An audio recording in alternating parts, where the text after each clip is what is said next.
ഒരിക്കലും ഞാൻ സ്വപ്നം പോലും കാണാത്ത ഒരു കാര്യമാണ് ഇവിടെ നടന്നിരിക്കുന്നത്. എൻ്റെ ജീവിതത്തിൽ എനിക്ക് ദുഃഖകരമായ ഒരു ദിവസമാണിത്. കാരണം എന്നോട് ആരും ഒരു ചെറിയ സിഗ്നൽ പോലും എന്നോട് പറഞ്ഞു. അത് ഞങ്ങൾ തമ്മിൽ സംസാരിച്ചു. പാർട്ടി അദ്ദേഹത്തിന്റെ സേവനങ്ങൾ ഇനിയും പാർട്ടി വിവിധ തലങ്ങളിലായി അത് പ്രയോജനപ്പെടുത്തും എന്നാണ് എൻ്റെ പൂർണ്ണമായ വിശ്വാസം. കെ വി തോമസ് സംബന്ധിച്ചിടത്തോളം അദ്ദേഹം കോൺഗ്രസിന്റെ വിലപ്പെട്ട നേതാവായതുകൊണ്ട് തന്നെ അദ്ദേഹത്തിന്റെ സേവനത്തെ ഞങ്ങൾക്ക് ഭംഗിയായിട്ട് ഭാവിയിൽ ഉപയോഗിക്കാൻ സാധിക്കുമെന്ന പ്രത്യാശയാണ് എനിക്കുള്ളത്. We really appreciate his contribution and we look forward for his active participation in the elections which in the next few days we are going to have. ദേശീയ തലത്തിലാണെങ്കിൽ സോണിയാഗാന്ധിയുമായി അടുത്ത് ബന്ധം സ്ഥാപിച്ചവരെയൊക്കെ മാറ്റിക്കൊണ്ടിരിക്കുകയാണ്. അതിൻ്റെ ഭാഗമായിട്ടാണ് കെ വി തോമസിനെയും ടോം വടക്കനെയൊക്കെ സ്വീകരിച്ച സമീപനം. ടോം വടക്കൻ B J പിയിലേക്ക് എത്തിക്കഴിഞ്ഞു. കൂടുതൽ ആളുകളെ ബി ജെ പിയിലേക്ക് റിക്രൂട്ട് ചെയ്യുന്ന ഒരു റിക്രൂട്ടിംഗ് ഏജൻസി ആയിട്ടാണ് AICC ആഫീസും KPCC ആഫീസും ഇപ്പോൾ പ്രവർത്തിക്കുന്നത്. കെ വി തോമസിൻ്റെ കാര്യത്തിലും നടക്കുന്ന കാര്യങ്ങളെ സംബന്ധിച്ചിടത്തോളം BJP ദേശീയ നേതൃത്വവും സംസ്ഥാന നേതൃത്വവുമെല്ലാം അത് ഞങ്ങൾ വീക്ഷിച്ചു വരികയാണ്, സശ്രദ്ധം വീക്ഷിച്ചു വരികയാണ്. മുൻകാലങ്ങളിൽ ഞാൻ എങ്ങനെയാണ് പ്രവർത്തിച്ചിരുന്നു അതുപോലെ തന്നെ അതിനേക്കാൾ ശക്തമായി ഞാൻ പ്രവർത്തിക്കുന്നു. പ്രൈം ഡിബേറ്റിലേക്ക് സ്വാഗതം. ഹൈക്കമാൻഡ് ഇടപെട്ടു. സീറ്റിന് പകരം അതിലും വലുത്. പടിയിറങ്ങിപ്പോകുമെന്ന് ഇന്നലെ പറയാതെ പറഞ്ഞ തോമസ് മാഷ് ഒടുവിലയഞ്ഞു. എറണാകുളത്ത് ഹൈബിക്കൊപ്പം പ്രചാരണത്തിനുണ്ടാകുമെന്നും പ്രഖ്യാപിച്ചു. വടക്കന് പിറകെ BJPയിലേക്കില്ലെന്നും വ്യക്തമാക്കി. അപ്പോഴും 4 സീറ്റിൽ 4 വഴിയെ കോൺഗ്രസിൽ തല്ല് തീരുന്നില്ല. BJP കോൺഗ്രസിന്റെ റിക്രൂട്ടിംഗ് ഏജൻസി എന്ന് CPM പരിഹസിക്കുമ്പോഴും സ്ഥാനാർത്ഥി പട്ടിക ഇതുവരെ അന്തിമമായി പ്രഖ്യാപിക്കാൻ കോൺഗ്രസിന് കഴിഞ്ഞിട്ടുമില്ല. ഹൈക്കമാൻഡ് കൈ കൊടുപ്പിച്ചാലും ഉള്ളിലെ പോര് തീരുമോ? കൈ ചോരുന്നിടത്ത് താമരയ്ക്ക് കിട്ടുമോ ബലം? നേതാക്കളെ പാളയത്തിലെത്തിച്ചാലും അത് വോട്ടുറപ്പിക്കുമോ? ഈ നാടകങ്ങൾ ഗാലറിയിൽ ഇരുന്ന് കണ്ട് കൈയടിക്കുന്ന ഇടതുപക്ഷത്തിനുള്ളിൽ എത്ര ലഡ്ഡു പൊട്ടുന്നുണ്ട്? ഇപ്പോൾ പരിശോധിക്കുന്നു പ്രൈം ഡിബേറ്റ്. കോൺഗ്രസിലെ അതൃപ്തി BJPക്ക് ബലമാകുമോ? ഇതാണ് പ്രൈം ഡിബേറ്റ് ഉന്നയിക്കുന്ന ചോദ്യം. പ്രേക്ഷകർക്കും അഭിപ്രായം രേഖപ്പെടുത്താം പോളിലൂടെ, ഫേസ്ബുക്കിലൂടെയും വാട്സപ്പിലൂടെയും.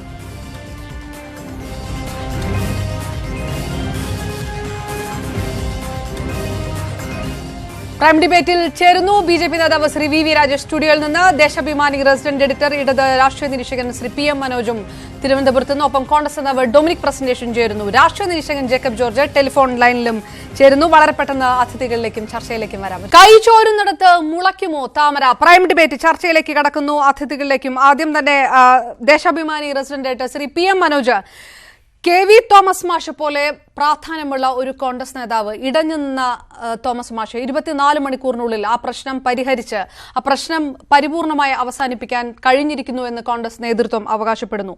ചില ആഭ്യന്തര പ്രശ്നങ്ങൾക്ക് അപ്പുറത്തേക്ക് CPM സംസ്ഥാന സെക്രട്ടറി പറഞ്ഞതുപോലെ BJPയുടെ റിക്രൂട്ടിംഗ് ഏജൻസിയായി തീരുന്നില്ല കോൺഗ്രസ്.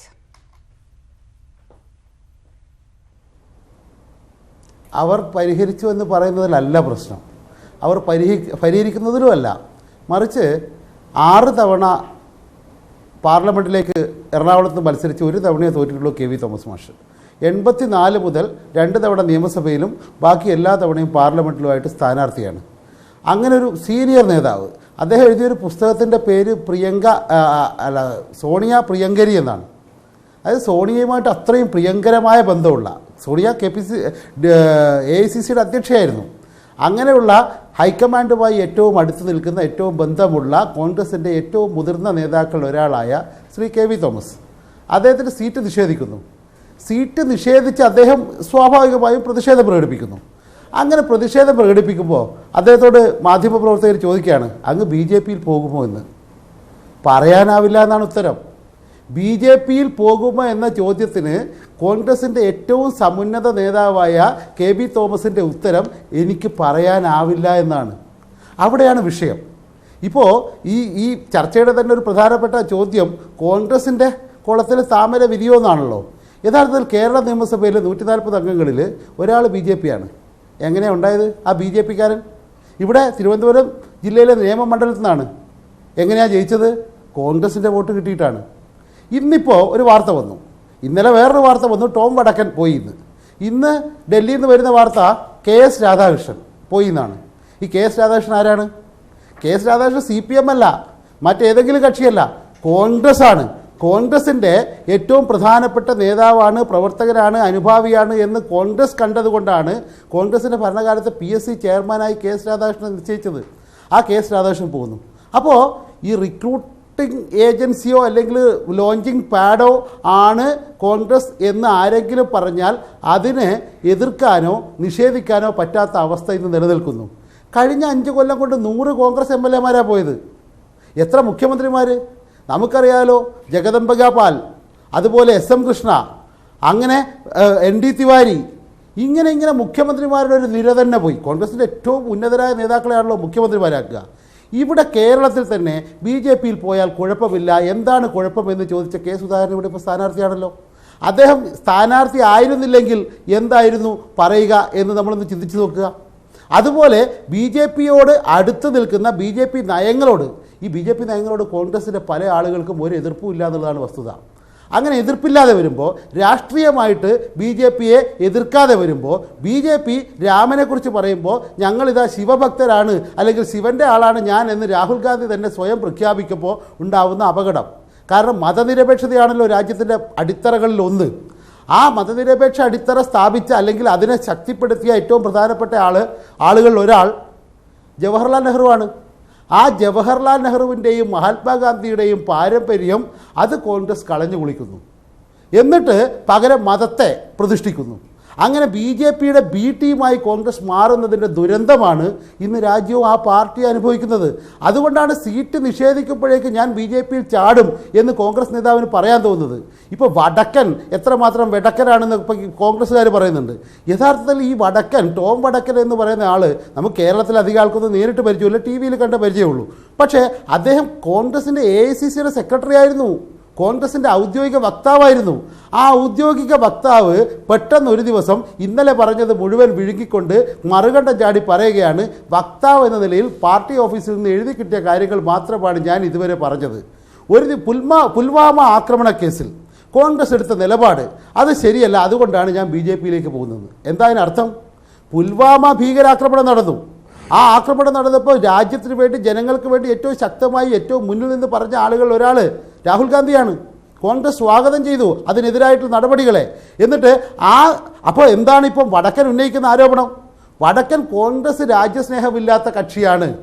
കോൺഗ്രസ് ഈ പറഞ്ഞ കാര്യങ്ങളിലൊക്കെ സൈന്യത്തിനെതിരായിട്ട് നിൽക്കുന്നു എന്ന ഗുരുതരമായ ആരോപണം കൂടി ഉന്നയിച്ചിട്ടാണ് വടക്കൻ പോകുന്നത്. എന്താണ് കോൺഗ്രസിൻ്റെ അവസ്ഥ? അതാണല്ലോ നമ്മൾ നോക്കേണ്ടത്. കോൺഗ്രസ് അല്ലാതായിരിക്കുന്നു. ഇതിൽ ഞങ്ങൾ സന്തോഷിക്കുന്നൊന്നുമില്ല. കാരണം BJPയാണ് ഇതിന് നേട്ടം കൊണ്ടുപോകുന്നത്. കോൺഗ്രസ് ചെയ്യുമ്പോൾ വളമാകുന്നത് BJPക്കാണ്. അത് രാജ്യത്തിന് അപകടമാണ്. അത് കോൺഗ്രസ് തിരിച്ചറിയുന്നില്ല.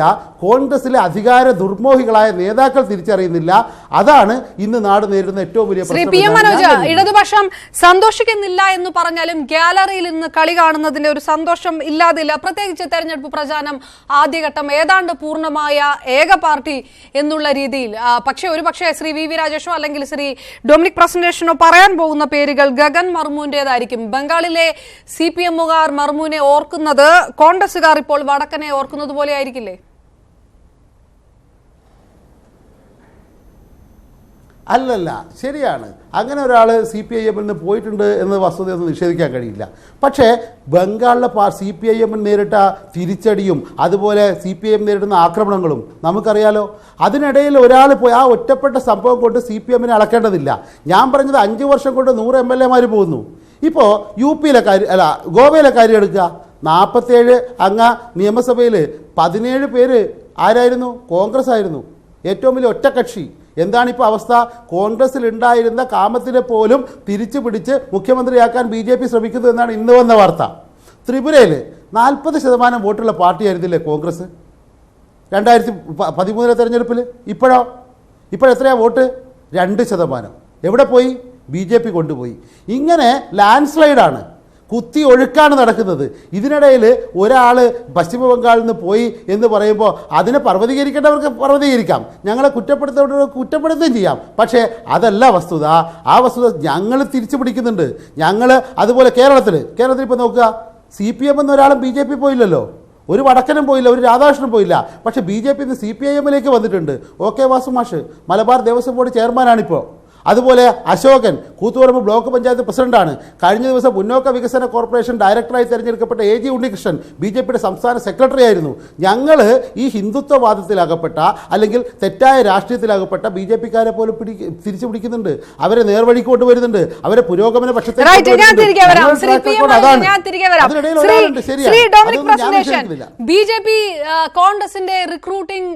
BJPയുടെ റിക്രൂട്ടിംഗ് ഏജൻസിയായി കോൺഗ്രസ് ഓഫീസ് മാറുന്നു എന്ന് CPM സെക്രട്ടറി ആരോപിക്കുന്നു. അതൊക്കെ പോട്ടെ, പക്ഷേ KV തോമസിനെ പോലെ ഒരു മുതിർന്ന കോൺഗ്രസ് നേതാവ്, 7 തവണ ജനപ്രതിനിധിയായ ഒരു നേതാവ്, കോൺഗ്രസിന്റെ മുൻ കേന്ദ്രമന്ത്രി BJPയിലേക്ക് പോകുമോ എന്ന് ഇന്നലെ മാധ്യമപ്രവർത്തകർ ചോദിക്കുമ്പോൾ ഇല്ല എന്ന് കൃത്യമായി ഉത്തരം പറയാതെ ചാഞ്ചാടി കളിക്കുകയായിരുന്നു. എന്ത് സന്ദേശമാണ് കോൺഗ്രസ് പ്രവർത്തകർക്ക് അത് നൽകുക?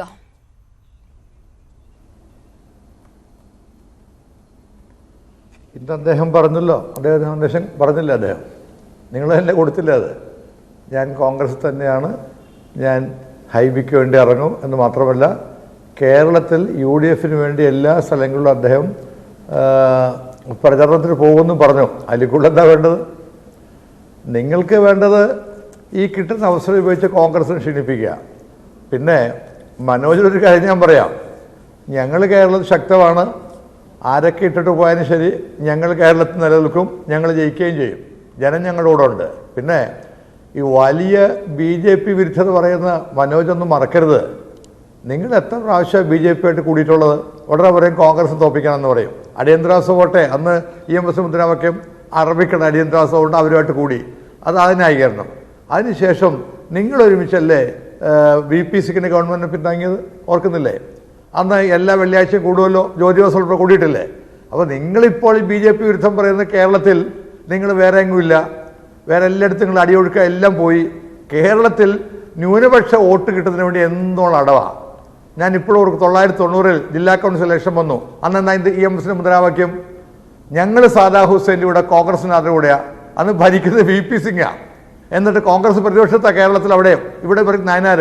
എന്നിട്ട് ഒറ്റ ചോദ്യമാണ്, ഞങ്ങൾ സാദാ ഹുസൈൻ്റെ കൂടെ, നിങ്ങൾ ആരുടെ കൂടെ കോൺഗ്രസ്? അപ്പോൾ ഇത് കേരളത്തിൽ നിന്ന് EMS തിരിച്ചും ഹിന്ദു വോട്ട് പിടിച്ചിട്ടുണ്ട്. വേറെ കാര്യം പറഞ്ഞ് മുള്ളായിക്കും മുക്കറിക്കും പെൻഷൻ കൊടുക്കാൻ മുൻ കർണാലെന്ന് പറഞ്ഞ് അവിടെ പിടിച്ചിട്ടുണ്ട്. അപ്പോൾ കാലാകാലങ്ങളിൽ വോട്ടിന് വേണ്ടി എല്ലാ വർഗീയതയും കളിച്ചുള്ള പാർട്ടിയാണ് കമ്മ്യൂണിസ്റ്റ് പാർട്ടി. അതുകൊണ്ട് ഞങ്ങളുടെ പുറത്ത് കയറാൻ വരണ്ട, ഞങ്ങൾക്കറിയാം BJP നേടാൻ, ഞങ്ങൾ അവരെ പരാജയപ്പെടുത്തും. ഇനി ഇടയ്ക്ക് ചില നേതാക്കളൊക്കെ പോവും, ഞങ്ങളത് പ്രശ്നമാക്കുന്നില്ല. എന്തുകൊണ്ടെന്നാൽ അത് പലരുടെയും വ്യക്തിപരമാണ് ആ കാര്യങ്ങളിൽ. പക്ഷേ കോൺഗ്രസിന് വോട്ട് ചെയ്യുന്ന അണികളും ഇപ്പോഴും അവിടെ തന്നെ നിൽക്കുന്നു. നേതാക്കൾ പോയാലും കോൺഗ്രസിൻ്റെ വോട്ട് പോയില്ല. അവരിപ്പോഴും BJP വിരുദ്ധരാണ്, മാർക്സിസ്റ്റ് വിരുദ്ധരാണ്, ഒരു സംശയം വേണ്ട. അതുകൊണ്ട് ഞങ്ങളുടെ വോട്ടിംഗ് പെർസെൻറ്റ് കുറയുന്ന പ്രശ്നമില്ല. ഇലക്ഷൻ വരെ നോക്കുകയാണ്.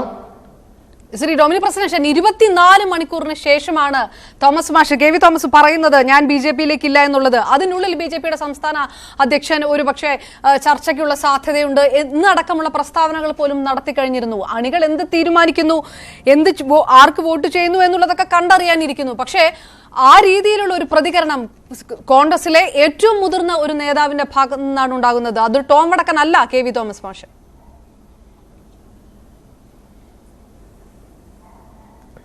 ഞാൻ പറഞ്ഞല്ലോ, നിങ്ങൾ KV തോമസ് മാഷ് നിങ്ങൾ പത്രക്കാരെല്ലാം കൂടെ പോയി കണ്ട് ഓരോ ഭാഗത്ത് ഒറ്റ മുന്നപ്പോഴേക്കും എനിക്കറിയില്ല എന്തുകൊണ്ട് അങ്ങനെ പറഞ്ഞതെന്ന്. പക്ഷെ ഒരു കാര്യം എനിക്കുറപ്പുണ്ട്, KV തോമസ് മാഷ് ഒരിക്കലും കോൺഗ്രസ് വിടില്ല. അദ്ദേഹം രാഷ്ട്രീയം നിർത്തിയാൽ പോലും BJP പോവില്ല, എനിക്ക് ഉറപ്പുണ്ട് ആ കാര്യത്തിൽ. അതുകൊണ്ട് നിങ്ങൾ വരികൾക്കിടയിൽ അദ്ദേഹം എന്തെങ്കിലും പറഞ്ഞു വിചാരിച്ചാൽ അത് പോയിട്ട് കാര്യമില്ല. അതുകൊണ്ടാണ് അദ്ദേഹം ഇന്നും പറഞ്ഞത്. അദ്ദേഹം ഞങ്ങളുടെ നേതാവ് തന്നെയാണ്, സമുന്നത നേതാവാണ്, ഒരു സംശയ കാര്യത്തിലില്ല. ഞാനൊക്കെ ഒരുമിച്ച് ഞങ്ങൾ ഇലക്ഷൻ മത്സരിച്ചിട്ടുണ്ട്, ഞങ്ങൾ ഒരുമിച്ച് DC ഭാരവാഹികളായിരുന്നു. ഇവിടെ തോമസ് മാഷ് നന്നായിട്ട് എനിക്കറിയാം, അദ്ദേഹം ഒരു മതേതരവാദി തന്നെയാണ്. പിന്നെ നിങ്ങൾ മാധ്യമങ്ങളെല്ലാം കൂടെ അദ്ദേഹത്തിൻ്റെ ഒരു പ്രത്യേക മാനസികാവസ്ഥയിൽ അദ്ദേഹം ഒരു ക്വസ്റ്റ്യൻ ചോദിച്ചു, അദ്ദേഹം അങ്ങനെ പറഞ്ഞില്ല എന്ന് പറഞ്ഞ് അത് വിളിച്ച് വലുതാക്കിയാണ്. വലുതായിക്കോ, അത് നിങ്ങളുടെ ധർമ്മം, ഞാൻ അതിലേക്കൊന്നും കടക്കുന്നില്ല. പക്ഷെ ഒരു കാര്യം ഞാൻ പറയാം, എറണാകുളത്തെ സ്ഥാനാർത്ഥിക്ക് കിട്ടിയ ഒരു വലിയ ഒരു സ്വീകരണമുണ്ട്. അത് നിങ്ങളുടെ ചാനൽസിലെ ആൾക്കാർ ചോദിച്ചറിയാം. ഹൈബീഡന്റെ പേര് പ്രഖ്യാപിച്ചതിന് ശേഷം നിങ്ങളുടെ വിജയിച്ചു എന്ന് പ്രഖ്യാപിച്ച സ്ഥാനാർത്ഥിയുടെ ശ്രീ രാജീവിൻ്റെ ശരീരഭാഷ ഒന്ന് നോക്കണം. അത് നോക്കി അറിയാം എങ്ങനെയാണ് ഞങ്ങളുടെ സ്ഥാനാർത്ഥിയുടെ വരവ് ഇടതുപക്ഷത്തിൻ്റെ ആ മോഹങ്ങൾ തല്ലിക്കെടുത്തിരിക്കുന്നു. ഞങ്ങൾ അതിശക്തമായി മുന്നോട്ട് പോവുകയാണ്. അതുകൊണ്ട് എന്തെങ്കിലുമൊക്കെ പറഞ്ഞ് കോൺഗ്രസിനെ UDF-നെ ക്ഷീണിപ്പിക്കാമെന്ന് നിങ്ങൾ കരുതണ്ട. ശ്രീ ഡൊമിനിക് പ്രസന്നേഷൻ, മാധ്യമങ്ങൾ പറഞ്ഞ് ക്ഷീണിപ്പിക്കുന്നതിന് മുൻപ് തന്നെ, മാധ്യമങ്ങൾ എന്തെങ്കിലും കഥയുണ്ടാക്കുന്നതിന് മുൻപ് തന്നെ ACCയുടെ മുൻ വക്താവ് BJP-യിലേക്ക് പോയിരുന്നു. മുതിർന്ന കോൺഗ്രസ് നേതാക്കൾ ആരും, അല്ലെങ്കിൽ കോൺഗ്രസ് വിലപിടിച്ചതെന്ന് കരുതുന്ന നേതാക്കൾ ആരും ഈ അടുത്തൊന്നും BJP-യിലേക്ക് പോകില്ല എന്ന കാര്യത്തിൽ താങ്കൾക്ക് ഉറപ്പുണ്ട് അല്ലേ? അത്രയെങ്കിലും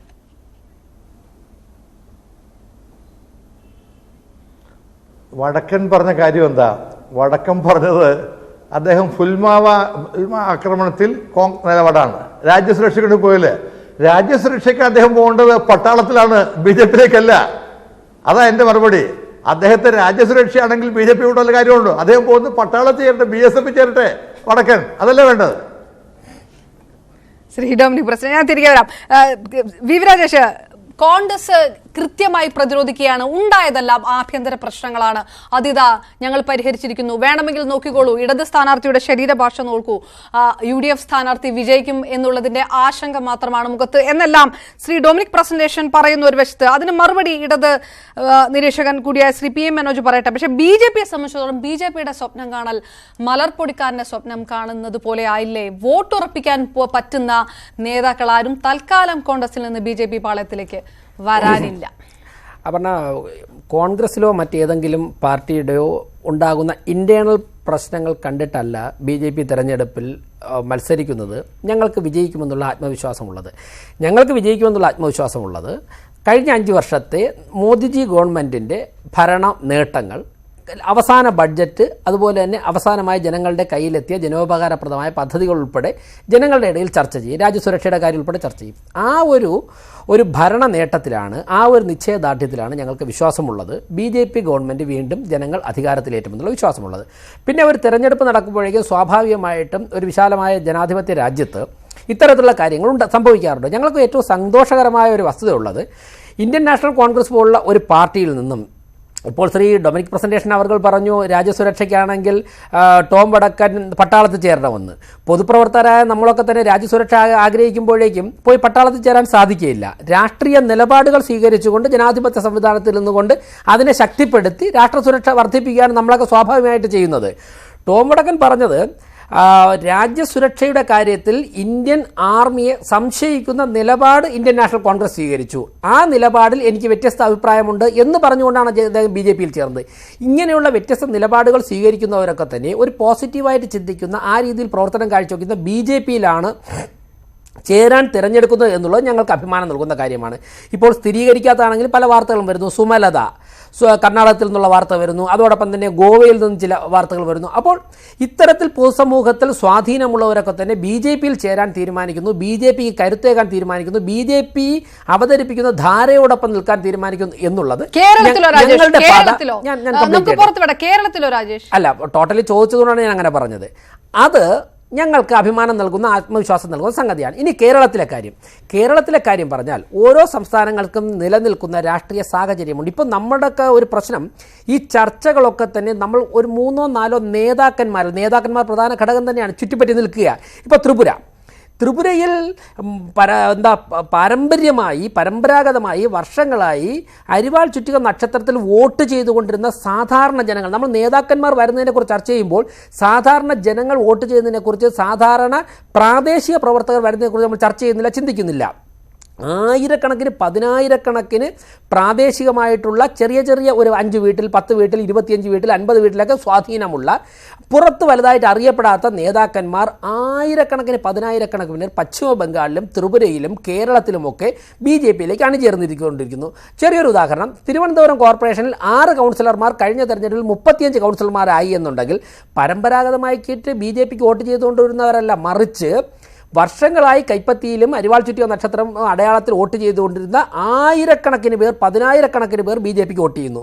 ഇപ്പോൾ ശബരിമല, ഞാൻ വളരെ വ്യക്തമായിട്ട് ഞാൻ പറയാം, ഈ തെരഞ്ഞെടുപ്പിൽ ശബരിമലയുടെ പശ്ചാത്തലത്തിൽ LDF ഗവൺമെൻറ് സ്വീകരിച്ച തെറ്റായ നിലപാടിൻ്റെ പശ്ചാത്തലത്തിൽ LDF കുടുംബങ്ങളിൽ നിന്ന് പോലും 10,000-കണക്കിന് വോട്ടർമാർ BJP-ക്ക് വോട്ട് ചെയ്യാൻ തയ്യാറായി നിൽക്കുകയാണ്. അപ്പോൾ കേരളത്തിൽ ഒരുപക്ഷേ ഇന്നോ നാളെയോ വളരെ വലിയ ജനകീയരായിട്ടുള്ള CPM നേതാക്കന്മാർ വരും എന്നുള്ളൊരു അവകാശവാദം ഞാൻ ഉന്നയിക്കുന്നില്ല. പക്ഷേ ഞാൻ ഒരു കാര്യം പറയാം, ഏതാനും മാസങ്ങൾ കൂടി കഴിഞ്ഞാൽ ഈ ഫ്ലോറിൽ തന്നെ ഇടതുപക്ഷത്തിൽ നിന്നും പ്രത്യേകിച്ചും CPM-ൽ നിന്നും നല്ല ജനസ്വാധീനമുള്ള ആൾക്കാർ BJP പക്ഷത്തിലേക്ക് ചേർന്നു എന്നുള്ള വാർത്ത ചർച്ച ചെയ്യാൻ വേണ്ടി നമ്മൾ വീണ്ടും ഇരിക്കേണ്ടി വരും. രാജേഷ്, CPM-ന്റെ കാര്യം അവിടെ നിൽക്കട്ടെ.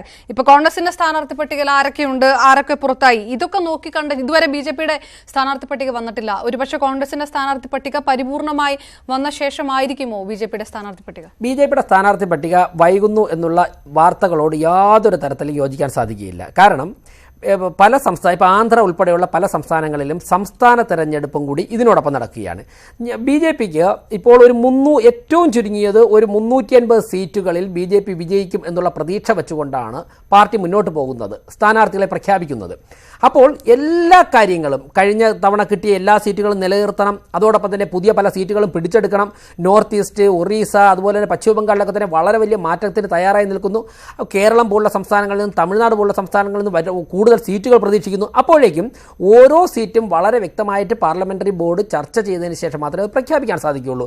BJP-യുടെ പ്രമുഖരായ നേതാക്കന്മാർ ഡൽഹിയിലും കേരളത്തിലുമായിട്ട് ചർച്ച നടത്തുന്നുണ്ട്. സംസ്ഥാനത്തു നിന്നുള്ള ലിസ്റ്റ് ഞാൻ മനസ്സിലാക്കുന്നത് ശരിയാണെങ്കിൽ അവിടെ എത്തിക്കഴിഞ്ഞു. ഇനി BJP-യുടെ അഖിലേന്ത്യാ പ്രസിഡന്റിനും അതുപോലെ തന്നെ മുതിർന്ന നേതാക്കന്മാർക്കും ഈ സംസ്ഥാനങ്ങളിലൊക്കെ തന്നെ ഒരു കമ്പ്യൂട്ടർ പോലെ അവർ പ്രവർത്തിച്ചുകൊണ്ടിരിക്കുകയാണ്.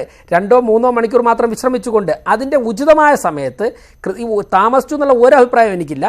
തീർച്ചയായിട്ടും ഏതാനും മണിക്കൂറുകളോ അല്ലെങ്കിൽ 1-2 ദിവസത്തിനകം തന്നെ. പക്ഷെ അതെങ്ങനെയാണ് രാജേഷ്, ആ പറയുന്നത് എങ്ങനെയാണ്? ടോം വടക്കൻ BJP-യിലേക്ക് ചേരുന്നു, തൃശ്ശൂരോ ചാലക്കുടിയോ അദ്ദേഹം മത്സരിക്കുമെന്നുള്ള വാർത്തയാണ് വരുന്നത്. KV തോമസ് BJP-യിലേക്ക് വരുമായിരുന്നെങ്കിൽ അദ്ദേഹം എറണാകുളത്ത് സ്ഥാനാർത്ഥിയാകുമായിരുന്നു എന്നുള്ള സൂചനകളും ഉണ്ടായിരുന്നു. നിങ്ങൾ എന്തിനാണ് ഇങ്ങനെ ഒരു നാടകം കാണിക്കുന്നത്? നിങ്ങൾക്ക് സ്വന്തമായി നേതാക്കളില്ലേ? നൂലിൽ കെട്ടി ഇറക്കുന്ന സ്ഥാനാർത്ഥികളാണ് BJPക്ക് എന്നുള്ള തോന്നൽ കുറഞ്ഞ പക്ഷം BJP പ്രവർത്തകർക്കെങ്കിലും വരില്ലേ? അതൊക്കെ എങ്ങനെ ശരിയാവും? ഇതൊക്കെ രാഷ്ട്രീയത്തിൽ ജനാധിപത്യത്തിൽ സ്വാഭാവികമല്ലേ? മറ്റൊരു പാർട്ടിയിൽ ഇപ്പോൾ ഫിലിപ്പോസ് തോമസ്, അദ്ദേഹം കോൺഗ്രസ് ആയിരുന്നു. കഴിഞ്ഞ തെരഞ്ഞെടുപ്പിൽ പത്തനംതിട്ട LDF ഫീൽഡ് ചെയ്തത് അദ്ദേഹത്തെയാണ് ഫീൽഡ് ചെയ്തത്. ചില ചലച്ചിത്ര താരങ്ങളെ ഒക്കെ ഇന്ത്യക്കകത്ത് പല സ്ഥലങ്ങളിലും മത്സരിപ്പിക്കാറുണ്ട്. ഇവരെയൊക്കെ നൂലിൽ കെട്ടിയിറക്കുന്നു. അവർ ഒരു മേഖലയിൽ അല്ലെങ്കിൽ മറ്റൊരു മേഖലയിൽ പ്രവർത്തിച്ചു കൊണ്ടിരിക്കുക. ശ്രീ ടോം വടക്കൻ അദ്ദേഹം സ്ഥാനാർത്ഥി ആവുമെന്ന് പാർട്ടി കേന്ദ്ര നേതൃത്വം തീരുമാനിച്ചിട്ടുണ്ടെങ്കിൽ അദ്ദേഹം സ്ഥാനാർത്ഥിയാവും. അദ്ദേഹം ഒരു മേഖലയിൽ അദ്ദേഹം പ്രവർത്തിച്ചു കൊണ്ടിരിക്കുകയായിരുന്നു. അതിനുശേഷം പാർട്ടി ചില സാഹചര്യങ്ങൾ അദ്ദേഹം സ്ഥാനാർത്ഥിയാവണമെന്ന് തീരുമാനിച്ചാൽ സ്ഥാനാർത്ഥിയാകും. ഇതൊന്നും പുതിയ കാര്യമല്ല. മാത്രവുമല്ല, ഏതൊരു രാഷ്ട്രീയ പാർട്ടിയിലും ഉള്ള മുഴുവൻ നേതാക്കന്മാരും മത്സരിക്കുവാൻ വേണ്ടിയാണ് അവർ ഈ ഭൂമിയിലേക്ക് പിറന്നത്. അല്ലെങ്കിൽ ഒരു രാഷ്ട്രീയ പാർട്ടി തെരഞ്ഞെടുപ്പ് എന്നുള്ള ചിന്ത BJP പ്രവർത്തകരായ ഞങ്ങൾക്കില്ല. നേതാക്കന്മാർ സ്വാഭാവികമായിട്ടും മത്സരിക്കേണ്ടതായിട്ടുണ്ട്. പക്ഷേ തെരഞ്ഞെടുപ്പിൽ മത്സരിക്കുക, MP ആവുക, MLA ആവുക എന്നുള്ളതാണ് ഒരു ആദർശം സ്വീകരിച്ചതിൻ്റെ ആത്യന്തിക ലക്ഷ്യം എന്ന് ഞാൻ പറയുന്നില്ല. ഞങ്ങൾക്ക് ഇതൊന്നും ആകാത്ത ലക്ഷക്കണക്കിന് പ്രവർത്തകർ ജീവൻ കൊടുത്ത് പടുത്തുയർത്തിയ ഒരു അടിത്തറയുണ്ട്.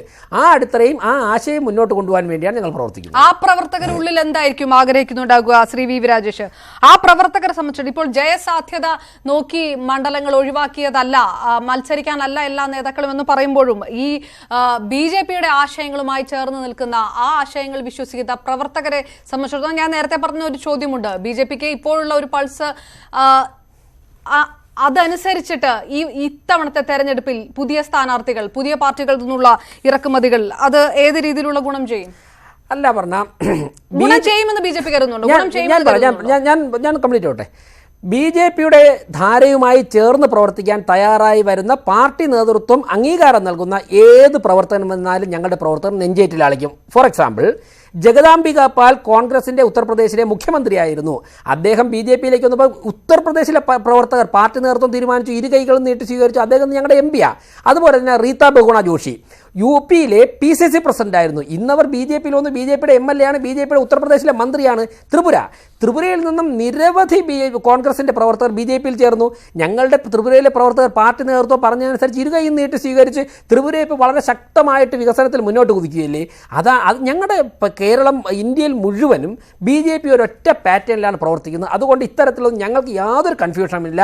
ഞങ്ങൾ ഫുള്ളി കോൺഫിഡൻ്റ് ആണ്. ഞങ്ങളുടെ സ്ട്രക്ചർ, ഞങ്ങളുടെ സിസ്റ്റം വളരെ ശക്തമായിട്ട് തന്നെയാണ്. രാജേഷിന്റെ ശുഭാപ്തി വിശ്വാസത്തോട് അനുകൂലിക്കുന്നു ശ്രീ PM മനോജും ഡൊമിനിക് പ്രശ്നേഷനും എന്ന് ചോദിക്കേണ്ടതായിരിക്കും. നേതാക്കൾ മറിഞ്ഞാൽ വോട്ട് മറിയുമോ എന്നുള്ളത് തന്നെയാണ് ചോദ്യം. പക്ഷെ വളരെ പെട്ടെന്നൊരു 2 മിനിറ്റ് വളരെ പ്രധാനപ്പെട്ട ഒരു വാർത്ത കടന്നു വരുന്നതുകൊണ്ട് ആ വാർത്തയിലേക്ക് പോകുന്നു. ദയവായി അതിഥികൾ ക്ഷമിക്കുക. ഗോവ മുഖ്യമന്ത്രി മുതിർന്ന BJP നേതാവുമായ മനോഹർ പരീക്കർ അന്തരിച്ചു. അർബുദബാധിതനായി ചികിത്സയിലായിരുന്നു അദ്ദേഹം. 3 തവണ ഗോവയുടെ മുഖ്യമന്ത്രിയായി.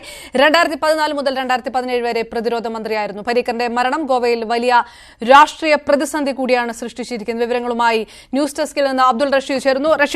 റഷീദ്, എപ്പോഴായിരുന്നു അന്ത്യം? വിശദാംശങ്ങൾ എന്താണ്? അപർണ, അല്പം മുമ്പ് മനോഹർ പരീക്കറിന്റെ നിര്യാണ വാർത്ത രാഷ്ട്രപതിയുടെ ട്വീറ്റിലൂടെ തന്നെയാണ് പുറം ലോകത്തെ അറിയിച്ചത്. 2017 മുതൽ അദ്ദേഹം ഗോവയുടെ മുഖ്യമന്ത്രിയായിരുന്നു. 3 തവണ ഗോവ മുഖ്യമന്ത്രിയായിട്ടുണ്ട്. 2014, 2017 കാലഘട്ടത്തിൽ കേന്ദ്ര പ്രതിരോധ മന്ത്രിയായിരുന്നു. അർബുദബാധിതനായി അദ്ദേഹം കഴിഞ്ഞ 1 വർഷമായി ചികിത്സയിലായിരുന്നു. 3 പതിറ്റാണ്ട് കാലമായി ഗോവൻ രാഷ്ട്രീയത്തിലും ദേശീയ രാഷ്ട്രീയത്തിലും നിറഞ്ഞു നിൽക്കുന്ന ഒരു വ്യക്തിത്വമാണ് മനോഹർ പരീക്കർ. അദ്ദേഹത്തിൻ്റെ വ്യക്തിപ്രഭാവവും രാഷ്ട്രീയ സ്വാധീനവും വളരെ വലുതായിരുന്നു. 2017 ഗോവയിൽ വന്ന പ്രത്യേക രാഷ്ട്രീയ പ്രതിസന്ധിയെ തുടർന്നാണ് കേന്ദ്ര മന്ത്രിസ്ഥാനം രാജിവെച്ചുകൊണ്ട് അദ്ദേഹം ഗോവൻ രാഷ്ട്രീയത്തിലേക്ക് മടങ്ങി വരുന്നത്.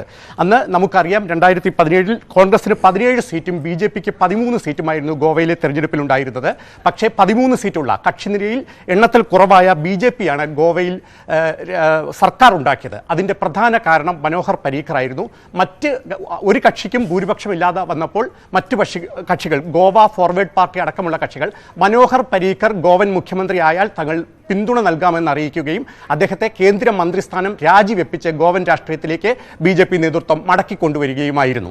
അതുകൊണ്ട് തന്നെ അദ്ദേഹത്തിൻ്റെ നിര്യാണം ഗോവയിൽ ചെറുതല്ലാത്ത രാഷ്ട്രീയ പ്രതിസന്ധി കൂടിയാണ് സൃഷ്ടിക്കുന്നത്. ഏതാണ്ട് ഒരു 20 മിനിറ്റ് മുമ്പായിരുന്നു അദ്ദേഹത്തിൻ്റെ നിര്യാണം. കഴിഞ്ഞ കുറേ ദിവസങ്ങളായി തന്നെ അദ്ദേഹം ഗുരുതരാവസ്ഥയിലായിരുന്നു. ആരോഗ്യനില വളരെ മോശമായിരുന്ന ഘട്ടത്തിൽ പോലും മൂക്കിൽ ഒരു ട്യൂബോട് കൂടി തന്നെ അദ്ദേഹം ഓഫീസിലും മറ്റും എത്തിയത് വാർത്തയായിരുന്നു. അദ്ദേഹത്തിൻ്റെ പനാജിയിലെ ആശുപത്രിയിലായിരുന്നു നിര്യാണം. ഇപ്പോൾ വിവിധ രാഷ്ട്രീയ കക്ഷി നേതാക്കളും പ്രമുഖരും അദ്ദേഹത്തിൻ്റെ ഗോവയിലെ വസതിയിലേക്ക് എത്തിക്കൊണ്ടിരിക്കുകയാണ് അനുശോചനം അറിയിക്കാൻ. പ്രധാനമന്ത്രിയും രാഷ്ട്രപതിയും അടക്കമുള്ള പ്രമുഖ വ്യക്തികളെല്ലാം തന്നെ പരീക്കറിന്റെ നിര്യാണത്തിൽ അനുശോചനം അറിയിച്ചിട്ടുണ്ട്. റഷീദ്, പരീക്കറിന് പകരക്കാരനെ കണ്ടെത്താനുള്ള ചർച്ചകൾ തിരക്കിട്ട് നടക്കുന്നതായി ഉള്ള സൂചനകൾ ഉണ്ടായിരുന്നു. ഏതെങ്കിലും പേരുകൾ നിർദ്ദേശിക്കപ്പെടുന്നുണ്ടോ? ആ രീതിയിലുള്ള ചർച്ചകൾ ഏത് രീതിയിലാണ്? ഏതെല്ലാം പേരുകളാണ് ഉയർന്നു കേൾക്കുന്നത് ഇപ്പോൾ? അപർണ, അദ്ദേഹത്തിൻ്റെ ആരോഗ്യനില മോശമായിരുന്നു എന്ന കാര്യം കുറേ മാസങ്ങളായി തന്നെ വളരെ പരസ്യമായിരുന്നു. അതുകൊണ്ട് തന്നെ ഇപ്പോൾ ഒരു തെരഞ്ഞെടുപ്പ് പടിവാതിൽക്കൽ എത്തി നിൽക്കുന്ന സാഹചര്യത്തിൽ ഗോവയിൽ ഒരു ഭരണനഷ്ടമോ ഒരു പ്രതിസന്ധിയോ ഉണ്ടാകുവാൻ BJP നേതൃത്വം ആഗ്രഹിക്കുന്നില്ല. അതുകൊണ്ട് അദ്ദേഹം ആരോഗ്യനില മോശമായപ്പോൾ BJP നേതൃത്വം ചുമതലപ്പെടുത്തിയ നിരീക്ഷകർ ഗോവയിലുണ്ട്. ഇപ്പോൾ വലിയൊരു രാഷ്ട്രീയ പ്രതിസന്ധി ഉണ്ടായിരിക്കുന്നത് BJPയുടെ ഒരു MLA കഴിഞ്ഞ ദിവസം നിര്യാതനായിരുന്നു. അതോടുകൂടി ഇപ്പോൾ BJPക്ക് ഫലത്തിൽ അവിടെ ഭൂരിപക്ഷം നഷ്ടപ്പെട്ടിരിക്കുന്നു. കോൺഗ്രസ് ഏറ്റവും വലിയ ഒറ്റക്കക്ഷി ആയിരിക്കുന്നു എന്ന ഒരു രാഷ്ട്രീയ ഫലം കൂടി ഈ പരീക്കറിന്റെ നിര്യാണത്തോടു കൂടി സംഭവിക്കുന്നുണ്ട്. ഇപ്പോൾ കോൺഗ്രസിന് 14 സീറ്റും BJPക്ക് 13 സീറ്റുമാണ്. മനോഹർ പരീക്കറിന്റെ വ്യക്തിപ്രഭാവം കൊണ്ട് മാത്രം BJP സർക്കാരിനെ പിന്തുണച്ചിരുന്ന Goa democratic party, Maharashtra Gomantak party അടക്കമുള്ള കക്ഷികൾ ഈ BJP സർക്കാരിന് ഇനിയുമുള്ള പിന്തുണ തുടരുമോ എന്ന കാര്യത്തിൽ അവ്യക്തതകളുണ്ട്. കഴിഞ്ഞ ദിവസം തന്നെ മനോഹർ പരീക്കറിനു ശേഷം BJP സർക്കാർ പിന്തുണയ്ക്കേണ്ടതുണ്ടോ എന്ന കാര്യത്തിൽ തങ്ങൾ പുനരാലോചന നടത്തുമെന്ന് ഈ പാർട്ടികൾ വ്യക്തമാക്കിയിരുന്നു. അതുകൊണ്ട് ഗോവൻ രാഷ്ട്രീയത്തിലെ അതികായനായ മനോഹർ പരീക്കർ വിടവാങ്ങുമ്പോൾ വലിയ ഒരു രാഷ്ട്രീയ പ്രതിസന്ധി കൂടെ അവിടെ ഉടലെടുക്കുന്നു. തങ്ങളാണ് ഏറ്റവും വലിയ ഒറ്റക്കക്ഷിയെന്നും തങ്ങളെ മന്ത്രിസഭയുണ്ടാക്കാൻ ക്ഷണിക്കണമെന്നും കോൺഗ്രസ് ഇതിനകം ഗവർണറോട് കത്തുവഴി ആവശ്യപ്പെട്ട് കഴിഞ്ഞു എന്നുള്ള ഒരു രാഷ്ട്രീയ നാടകത്തിന്റെ വാർത്തകൾ കൂടി നമുക്ക് ഈ നിര്യാണത്തിനൊപ്പം തന്നെ പ്രേക്ഷകരെ അറിയിക്കേണ്ടതുണ്ട്. Okay, right. ഗോവ മുഖ്യമന്ത്രി മനോഹർ പരീക്കർ അന്തരിച്ചിരിക്കുന്നു.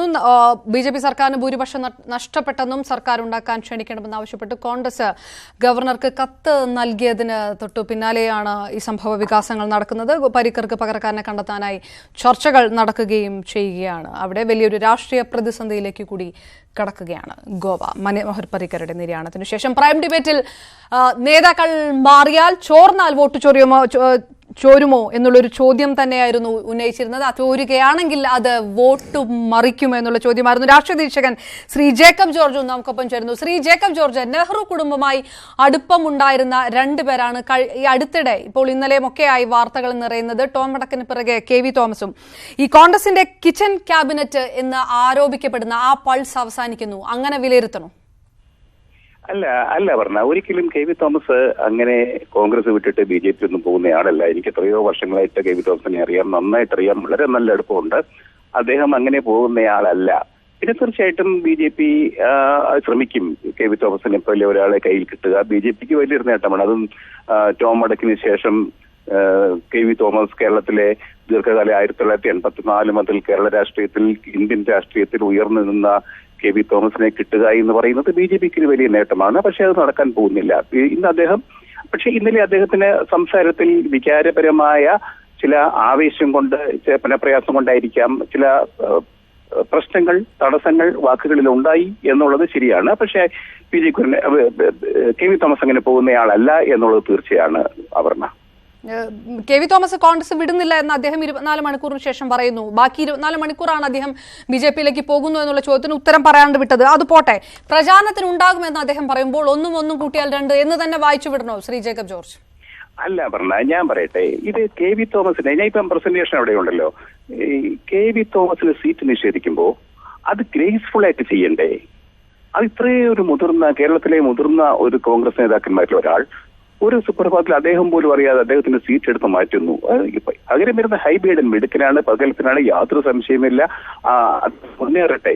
പക്ഷെ ഒരാളെ മാറ്റി നിർത്തുമ്പോൾ അത് ഒരു ഭംഗിയോടെ, മര്യാദയ്ക്ക്, അങ്ങേയറ്റം മാന്യതയോടെ, രാഷ്ട്രീയ മര്യാദയോടെ ചെയ്യേണ്ട ഒരു കടമ കോൺഗ്രസിന്റെ സംസ്ഥാന നേതൃത്വത്തിനും ദേശീയ നേതൃത്വത്തിനുമുണ്ട്. അതുകൊണ്ട് എന്ത് പറ്റി? കേരളത്തിലെ കോൺഗ്രസിന്റെ സ്ഥാനാർത്ഥി ലിസ്റ്റിന് പോലും ഒരു ഗ്രേസ് നഷ്ടപ്പെട്ടില്ലേ, ഒരു ഭംഗി നഷ്ടപ്പെട്ടില്ലേ? അത് ഈ തെരഞ്ഞെടുപ്പിൽ ഞാൻ പറയാം. ഇപ്പം പാലക്കാട്ട് MP രാജേഷ് രംഗത്തുണ്ടായിരുന്നു, അദ്ദേഹത്തിന് സീറ്റ് കൊടുത്തു.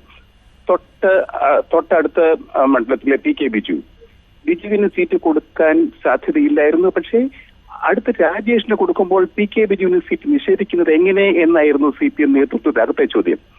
തൊട്ടിങ്ങപ്പുറത്ത് ചാലക്കുടിയിൽ ഇന്നസെന്റിന് സീറ്റ് കൊടുക്കാൻ തീരുമാനിച്ചു. അതല്ല, എന്ത് ഭംഗിയായിട്ടാണ് അവർ സീറ്റ് അവതരിപ്പിച്ചത്? ഇതൊക്കെയല്ലേ രാഷ്ട്രീയ മര്യാദ?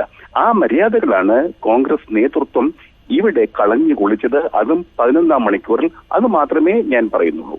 റൈറ്റ്. ഞാൻ PM അനുജനിക്ക് വരുന്നതിന് മുമ്പ് ശ്രീ ഡൊമിനിക് പ്രസന്റേഷൻ, അതൊരു കാവ്യനീതി ഇല്ലായ്മ തന്നെയായിരുന്നു. 7 തവണ ജനപ്രതിനിധിയായി തെരഞ്ഞെടുക്കപ്പെട്ട ഒരാളെ മാത്രം മാറ്റി നിർത്തുക, ബാക്കി വിവാദങ്ങളിൽ അടക്കംപ്പെട്ട ഒരു പക്ഷേ തട്ടിക്കളയുമെന്ന് പറഞ്ഞ പേരുകൾ പോലും ഉൾപ്പെടുത്തിക്കൊണ്ട് എല്ലാ സിറ്റിംഗ് MP-മാരെ നിലനിർത്തിക്കൊണ്ടും കെ വി തോമസിനെ ഒഴിവാക്കുകയാണ് ചെയ്തത്. നേരത്തെ തന്നെ അദ്ദേഹമായി ഈ വിഷയം അറിയിക്കാനുള്ള ബാധ്യത പോലും കോൺഗ്രസ് നേതൃത്വത്തിനുണ്ടായില്ല. സ്ഥാനാർത്ഥി പട്ടിക പ്രഖ്യാപിക്കുന്നതിന് മുൻപ് തന്നെ ഇടതുപക്ഷത്തിന്റെ പരിഹാസം പോലും വാങ്ങിച്ച് വെക്കുന്ന രീതിയിലേക്ക് ഇതൊക്കെ പോകുന്നത് കോൺഗ്രസ് നേതൃത്വത്തിന്റെ പിടിപ്പുകേടായ്മയാണ്.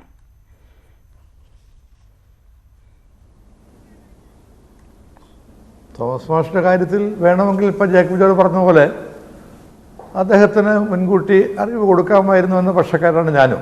പക്ഷെ വേറൊന്നുണ്ട്, അദ്ദേഹത്തിന് നല്ല ബന്ധമുള്ള ആളാണ്. സോണിയാജിയായിട്ട് ബന്ധമുണ്ട്, ആന്റണിയുമായിട്ട് ബന്ധമുണ്ട്, മൻമോഹൻ സിംഗിൻ്റെ ക്യാബിനറ്റ് ഉണ്ടായിരുന്ന ആളാണ്. അവരൊക്കെ കമ്മിറ്റിയിലുള്ളതാണ്.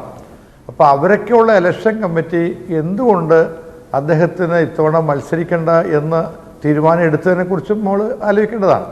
അപ്പം ഞാൻ അതിലേക്ക് കിടക്കുന്നില്ല. പക്ഷെ ഒന്നുണ്ട്, വേണമെങ്കിൽ ഞാൻ എഗ്രി ചെയ്യാം. ഞാനും ആഗ്രഹിച്ചാണ് തോമസ് മാഷ് പോലത്തെ സീനിയറായിട്ടുള്ള ആളോട് കാര്യങ്ങൾ കുറച്ചുകൂടെയൊക്കെ മനസ്സിലാവുന്ന ഭാഷയിൽ പറഞ്ഞ്, എൻ്റെ വിശ്വാസം അദ്ദേഹത്തോട് നേരിട്ട് പറഞ്ഞിരുന്നെങ്കിൽ ചിലപ്പോൾ അദ്ദേഹം സ്വയം പിന്മാറുമെന്നായിരുന്നു. പക്ഷേ ഞങ്ങൾ തമ്മിൽ സംസാരിക്കാറുള്ളതാണ്. അദ്ദേഹം പറയാറുണ്ട്, എന്നോട് ആവശ്യപ്പെട്ട എനിക്ക് മാറുന്നതിനും ബുദ്ധിമുട്ടില്ല എന്ന് വരെ പറഞ്ഞിട്ടുള്ളതാണ്. ഏതായാലും ശരി, അദ്ദേഹം അവിടെ അടഞ്ഞിരിക്കുന്നു.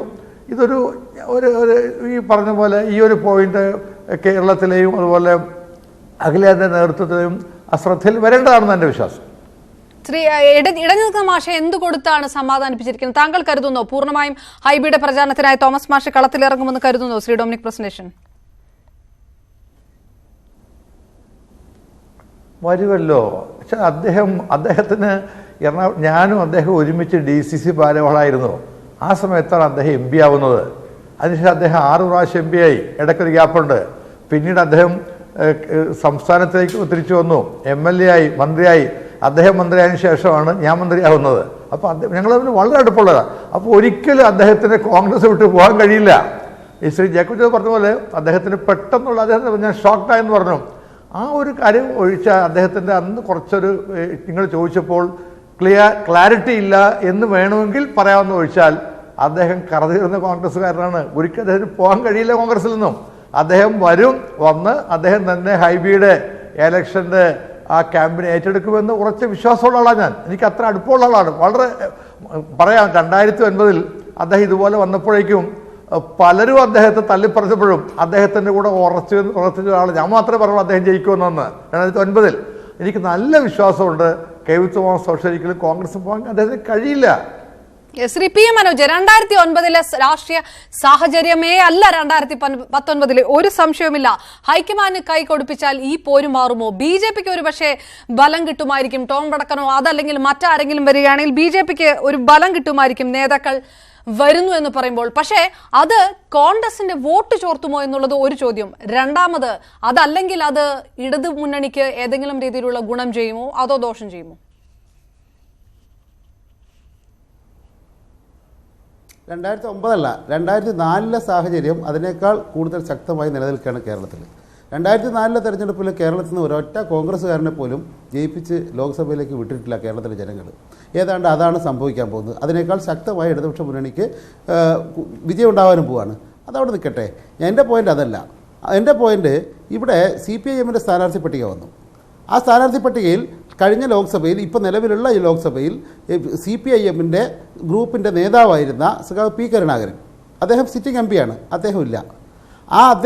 അദ്ദേഹം ആ സ്ഥാനാർത്ഥി പട്ടികയിൽ ഇല്ലാതെ വന്നപ്പോൾ ഏതെങ്കിലും ഒരു പത്രക്കാരൻ പോയിട്ട് അദ്ദേഹത്തോട് ചോദിച്ചിട്ടുണ്ടോ അങ്ങേക്ക് രോഷമുണ്ടോ, അങ്ങ് BJP-യിൽ പോകുമെന്ന്? എന്തുകൊണ്ടാണ് KV തോമസിനെ പോലെയുള്ള മുതിർന്ന കോൺഗ്രസ് നേതാവിനോട് പോയിട്ട് അങ്ങേക്ക് രോഷമുണ്ടോ, അങ്ങ് BJP-യിൽ പോകുമോ എന്ന് ചോദിക്കുകയും അദ്ദേഹം അതിന് കൃത്യമായ മറുപടി പറയാതിരിക്കുകയും ചെയ്യുന്നത്?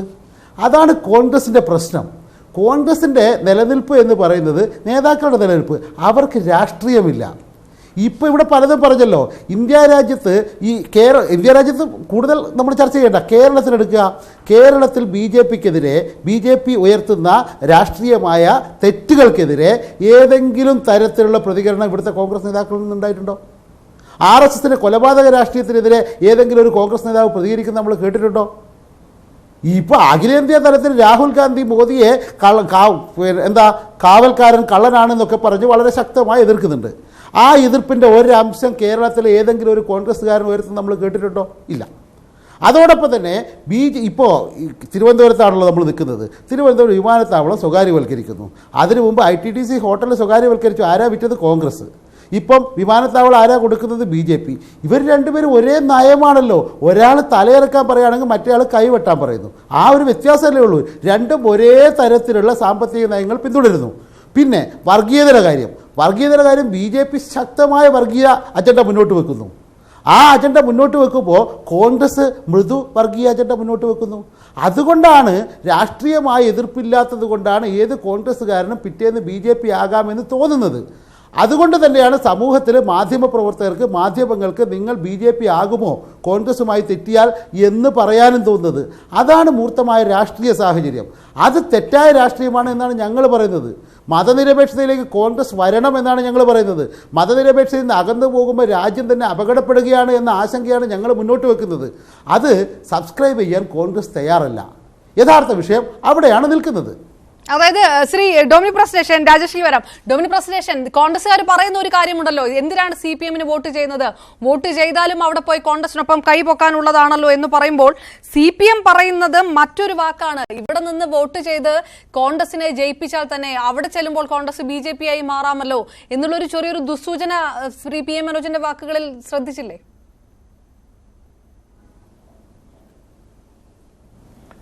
അത് അവരുടെ സ്ഥിരം പണിയാണുള്ളത്.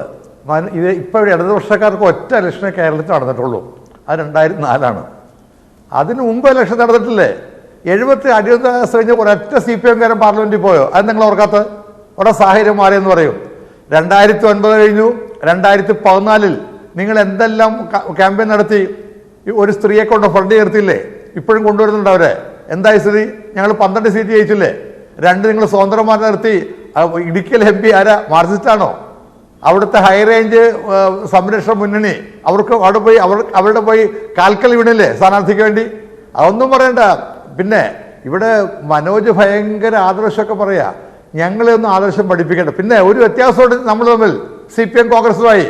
നിങ്ങൾ മതമില്ലാത്തവരാണ്, മതവിശ്വാസികളല്ല. ഞങ്ങൾ വിശ്വാസി. അവിടെ വ്യത്യാസം. നിങ്ങളുടെ മതനിരപേക്ഷത അല്ല ഞങ്ങളുടെ എല്ലാ വിശ്വാസവും ഉൾക്കൊള്ളുന്ന സെക്കുലറിസമാണ്. നിങ്ങളുടെ അതല്ല. നിങ്ങൾക്ക് മതമില്ല, വിശ്വാസമില്ല. വിശ്വാസം ഉണ്ടെങ്കിൽ നിങ്ങൾ ചർച്ച് ആക്ട് ബില്ല് കൊണ്ടുവരുമായിരുന്നു നിങ്ങൾ. അപ്പം അതുകൊണ്ട് നിങ്ങൾ അവർ ശബരിമല ഇഷ്യൂവിൽ ഞങ്ങൾ വിശ്വാസമുള്ളപ്പോൾ നിങ്ങൾ അവിടെ അല്ല. നിങ്ങൾ വിശ്വാസമില്ലാത്തവർ കയറ്റാൻ പോയ ആൾക്കാരാണ്. അതുകൊണ്ട് നമ്മൾ തമ്മിൽ ഇക്കാര്യത്തിൽ വിഭിന്നമാണ് ആശയങ്ങൾ. നിങ്ങളുടെ മതനിരപേക്ഷ അല്ല കോൺഗ്രസിൻ്റെത്. കോൺഗ്രസ് എല്ലാ വിശ്വാസങ്ങളെ ഉൾക്കൊള്ളുന്ന മതനിരപേക്ഷതയാണ്. നിങ്ങളുടെ അതല്ല. നിങ്ങളുടേത് നേരെ മറിച്ച് എതിസ്റ്റമാണ്. നിങ്ങൾ എതിസ്റ്റുകളോ, നിങ്ങൾ വിശ്വാസികളല്ല. ആ വ്യത്യാസമുണ്ട് അവിടെ. അതുകൊണ്ട് ഞങ്ങൾ ഇത് പഠിപ്പിക്കാൻ വേണ്ടി നിങ്ങൾ വരണ്ട. ഞങ്ങൾക്ക് ഞങ്ങളുടെ ആശയങ്ങളും ഐഡിയാസും ഉണ്ട്. അതുമായി ഞങ്ങൾ മുന്നോട്ട് പോകും. ശ്രീ വി വി രാജേഷ്, കൃത്യമായ രീതിയിൽ യു ഡി എഫിൽ ഉണ്ടായിരുന്ന ഈ അഭിപ്രായ ഭിന്നത, ഈ വിവാദങ്ങളെല്ലാം കൃത്യമായി ഉപയോഗപ്പെടുത്താൻ ബി ജെ പിക്ക് കഴിയുമായിരുന്നില്ല ഈ അവസരത്തിൽ? കോട്ടയം മാത്രം എടുത്താലോചിക്കുക. തോമസ് ചാഴിക്കാടിനെതിരെ കോൺഗ്രസ് ജില്ലാ കമ്മിറ്റി ഉണ്ടാക്കിയ പ്രതിഷേധം, എറണാകുളത്ത് ഇതാ പുതിയ ഒരു കൃത്യമായ അജണ്ടയോടുകൂടി ഇത് ഗോളാക്കി മാറ്റാൻ ബി ജെ പി കഴിയുമായിരുന്നു. അപ്പോഴും ബി ജെ പിയുടെ സ്ഥാനാർത്ഥി പട്ടികയും കോൺഗ്രസിനെ പോലെ ചർച്ചയിൽ കുരുങ്ങിക്കിടക്കുന്നു. കൃത്യമായ ഉണ്ടാകുന്നില്ല. കെ സുരേന്ദ്രനെ പോലുള്ള നേതാക്കൾ പോലും മത്സരരംഗത്തില്ല എന്നുള്ള വാചകങ്ങൾ വരുന്നു. നിങ്ങളും കൂടി ഒരല്പം കൂടി ശ്രദ്ധിക്കേണ്ടതായിരുന്നില്ലേ ഇത്തവണത്തെ മത്സര രംഗത്തിൽ? അല്ല, കെ സുരേന്ദ്രൻ മത്സരത്തിൽ രംഗത്തില്ല എന്നുള്ള വാചകം എവിടെയാ വന്നത്? സുരേന്ദ്രൻ്റെ ഏതെങ്കിലും വാചകം ഉണ്ടെന്ന് കാണിച്ചേ. നിങ്ങൾ എഴുതി കാണിക്കുന്നുണ്ട്. എവിടെയാ പറഞ്ഞ വാചകം? കാണിക്കൂ. സുരേന്ദ്രൻ മത്സരിക്കാൻ ഉണ്ടാകുമോ? സുരേന്ദ്രൻ മത്സരിക്കാൻ ഉണ്ടാകുമോ? പാർട്ടി തീരുമാനിച്ചാൽ തീർച്ചയായിട്ടും മത്സരിക്കും. ഇവിടെ ഇനി നമുക്ക് വിഷയത്തിലേക്ക് വരാം. അതായത് എനിക്ക് അപർണ ചോദിച്ച ചോദ്യത്തിന് ആദ്യം മറുപടി തരാം. മറ്റുള്ള ചില കാര്യങ്ങളോട് ചില രാഷ്ട്രീയ നിലപാടുകളോട് പറയാനുണ്ട്. ഇപ്പോൾ അങ്ങ് ചോദിച്ചു കോട്ടയത്ത് പി ജെ ജോസഫിൻ്റെയൊക്കെ വിഷയം വന്നു, എന്തുകൊണ്ട് പ്രയോജനപ്പെടുത്തിയില്ല? ഞാൻ എൻ്റെ ചർച്ചയുടെ തുടക്കത്തിൽ തന്നെ ഞാനെന്താ പറഞ്ഞത്?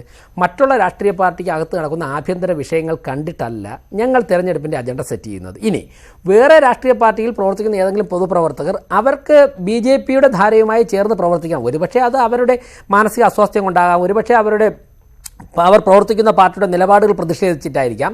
അവർ ഞങ്ങളുടെ പാർട്ടിയുടെ പരിപാടികൾ, പാർട്ടിയുടെ നേതൃത്വം അംഗീകരിച്ചുകൊണ്ട് വരാൻ തയ്യാറായി കഴിഞ്ഞാൽ സ്വാഭാവികമായിട്ട് ഞങ്ങളത് പ്രയോജനപ്പെടുത്തും. അല്ലാതെ കേരള കോൺഗ്രസിനകത്ത് എന്തെങ്കിലും പ്രശ്നം നടക്കുന്നുണ്ടോ, കോൺഗ്രസിനകത്ത് നടത്തുന്നുണ്ടോ, ഏതെങ്കിലും നേതാവിന് ബുദ്ധിമുട്ടുണ്ടോ, അതിനെ ഇങ്ങോട്ട് കൊണ്ടു നമ്മുടെ പാർട്ടി വളർത്തും, അങ്ങനെ ഒരു ഗവേഷണം ഓരോ മിനിറ്റിലും നടത്തുന്ന പരിപാടി ഞങ്ങൾക്കില്ല. അതൊരു ആരോഗ്യപരമായ പ്രവണതയുമില്ല. പക്ഷേ ഞങ്ങളുടെ പാർട്ടിയുമായി ചർച്ച നടത്തി സമീപിച്ചു കഴിഞ്ഞാൽ സ്വാഭാവികമായിട്ട് ഞങ്ങളുമായിട്ട് ചേരാൻ തയ്യാറുണ്ടെന്നെങ്കിൽ അവരുടെ വലിപ്പച്ചെറുപ്പം നോക്കാതെ പാർട്ടി വെൽക്കം ചെയ്യും. ഇവിടെ സി പി എമ്മിൻ്റെ പ്രതിനിധി അദ്ദേഹം പറഞ്ഞു, രാഷ്ട്രീയ നിലപാടുകളെക്കുറിച്ച് പറഞ്ഞു. ഞാൻ ഒരു കാര്യം പറയാമല്ലോ, ഈ രാജ്യത്ത് ബി ജെ പിയും കോൺഗ്രസും തമ്മിലാണ് നാളിതുവരെ ഒരു സ്ഥലത്തും ഒരുപക്ഷെ എന്തെങ്കിലുമൊക്കെ പ്രാദേശിക വല്ല പഞ്ചായത്തിലോ മുനിസിപ്പാലിറ്റിയിലോ ഒക്കെ തന്നെ നേതൃത്വം അറിയാതെ എന്തെങ്കിലുമൊക്കെ ചില നടപടികൾ നടന്നിട്ടുണ്ടാകാം. അതിൽ പാർട്ടി ശക്തമായ നിലപാടുകൾ സ്വീകരിച്ചിട്ടുണ്ടാകാം. അത് ഞാൻ ഈ ചർച്ചയിൽ കൊണ്ടുവരാൻ ആഗ്രഹിക്കുന്നില്ല. ഒരു വാർഡിലോ ഒരു ബൈ ഇലക്ഷനിലോ ഒക്കെ എവിടെയെങ്കിലുമൊക്കെ നടന്നിട്ടുണ്ടാകും ഒരു പക്ഷേ ഈ രണ്ട് പാർട്ടികളുമാണ് ഇന്ത്യയിൽ ഇന്ന് വരെയും ഒരു തരത്തിലും പരസ്പരം സഹകരിക്കാത്ത പാർട്ടികൾ. സഹകരിക്കാൻ സാധിക്കുകയുമില്ല. പക്ഷേ ആദ്യമായിട്ട് കേന്ദ്ര ഭരണത്തിൽ ബി ജെ പിക്ക് എന്തെങ്കിലും ഭരണത്തിൽ നേരിട്ട് പങ്കാളിത്തമില്ലെങ്കിലും ബി ജെ പിയുടെ കൂടി പങ്കാളിത്തത്തോടെ ഒരു ഗവൺമെൻറ് ഇന്ത്യയിൽ രൂപീകരിച്ചത് സി പി എമ്മിൻ്റെ കൂടി സഹകരണത്തോടു കൂടിയാണ്. 1987 ചരിത്രം ഇവിടെ നേരത്തെ പറഞ്ഞു. അതേ സി പി എം 2004 നേരെ അവർ ടേൺ ചെയ്ത് ആ സഹായം ഡോക്ടർ മൻമോഹൻ സിംഗിന് നൽകുകയും അദ്ദേഹത്തെ ഇന്ത്യൻ പ്രധാനമന്ത്രിയാക്കുകയും ചെയ്തു. വട്ടിയൂർക്കാവ് നിയോജക മണ്ഡലത്തിൽ താൻ വിജയിച്ചത് മാർക്സിസ്റ്റ് പാർട്ടിയുടെ വോട്ട് കൊണ്ടാണെന്ന് സിറ്റിംഗ് MLA കെ മുരളീധരൻ പരസ്യമായിട്ട് പറയുമ്പോഴേക്കും എൽ ഡി എഫിൻ്റെ പല നേതാക്കന്മാരും ഒളിഞ്ഞു സമ്മതിക്കുന്നു. കഴിഞ്ഞതിനെ ഒ രാജഗോപാലിനെ പരാജയപ്പെടുത്തി ശശി തരൂരിനെ വിജയിപ്പിച്ചതുകൊണ്ടാണ് ബെന്നറ്റ് എബ്രഹാം 3ാം സ്ഥാനത്തായി പോയത്. എൽ ഡി എഫിൻ്റെ പല വോട്ടുകളും ചോർന്ന് കോൺഗ്രസിലേക്ക് പോയെന്ന് ഞാൻ പറഞ്ഞത് തരാതരം പോലെ നിലപാടുകൾ മാറ്റിയിട്ടുള്ളത് എൽ ഡി എഫ് ആണ്. അതിൽ പ്രത്യേകിച്ച് മാർക്സിസ്റ്റ് മറുപടി പി എം മനോജ്. ഈ കേരളത്തിലാണ് രാജേഷ് ജീവിക്കുന്നതെന്നാണ് ഞാൻ വിചാരിക്കുന്നത്. വടകര എന്ന് പറഞ്ഞൊരു മണ്ഡലമുണ്ട്. അവിടെ കോലീബി സഖ്യം എന്ന് പറഞ്ഞൊരു സഖ്യം ഉണ്ടായിരുന്നു ലോക്സഭാ മണ്ഡലത്തിൽ KP ഉണ്ണികൃഷ്ണനെതിരെ. അന്ന് CPM-ൻ്റെയും LDF-ൻ്റെയും കാൻഡിഡേറ്റ് ആയിരുന്നു. കോൺഗ്രസ് എസിൻ്റെ സ്ഥാനാർത്ഥിയായിരുന്നു KP ഉണ്ണികൃഷ്ണൻ. തോൽപ്പിക്കാൻ കോൺഗ്രസും ലീഗും BJP ഒന്നിച്ച് നിന്നു രത്നസിംഗിനെ സ്ഥാനാർത്ഥിയാക്കി. അതുപോലെ ബേപ്പൂരിൽ ഇവരെല്ലാവരും കൂടെ കോലീബി സഖ്യം ചേർന്ന് സ്ഥാനാർത്ഥിയാക്കി. അപ്പോൾ ഏച്ചുകൂട്ടി തമ്മിൽ ഒന്നിച്ച് നിന്നുകൊണ്ട് മത്സരിച്ച് അത് തെളിയിക്കപ്പെട്ട കാര്യമാണ്. BJP-യുടെ എനിക്ക് തോന്നുന്നത് ശ്രീ രാജേഷ് ഒരിക്കലും KG മാരാരെയൊന്നും തള്ളിപ്പറയില്ല, കുഞ്ഞിക്കണ്ണനെ തള്ളിപ്പറയില്ല എന്ന് ഇവർ പരസ്യമായിട്ട് പറഞ്ഞ കാര്യമാണ്. അതുകൊണ്ട് തന്നെ കേരള രാഷ്ട്രീയത്തിൽ തരാതരം പോലെ കോൺഗ്രസുമായി കൂട്ടുകൂടി CPIM എന്ന ഒറ്റ ലക്ഷ്യം വെച്ച് അതിനെ തകർക്കാനുള്ള ശ്രമം നടത്തി പരാജയപ്പെട്ട് നിൽക്കുന്നവരാണിവർ. അതുകൊണ്ട് ദേശീയ രാഷ്ട്രീയത്തിലെ കഥ നമുക്കറിയാലോ. ദേശീയ രാഷ്ട്രീയത്തിൽ അടിയന്തരാവസ്ഥ ഇന്ത്യ എന്നാൽ ഇന്ദിര തന്നെ എന്ന് പറഞ്ഞ് അർദ്ധ ഫാസിസം നടപ്പാക്കാൻ നോക്കിയപ്പോൾ സ്വാഭാവികമായിട്ടും ജനതാ പാർട്ടി രൂപം കൊണ്ടു, സോഷ്യലിസ്റ്റ് ചേരി വന്നു.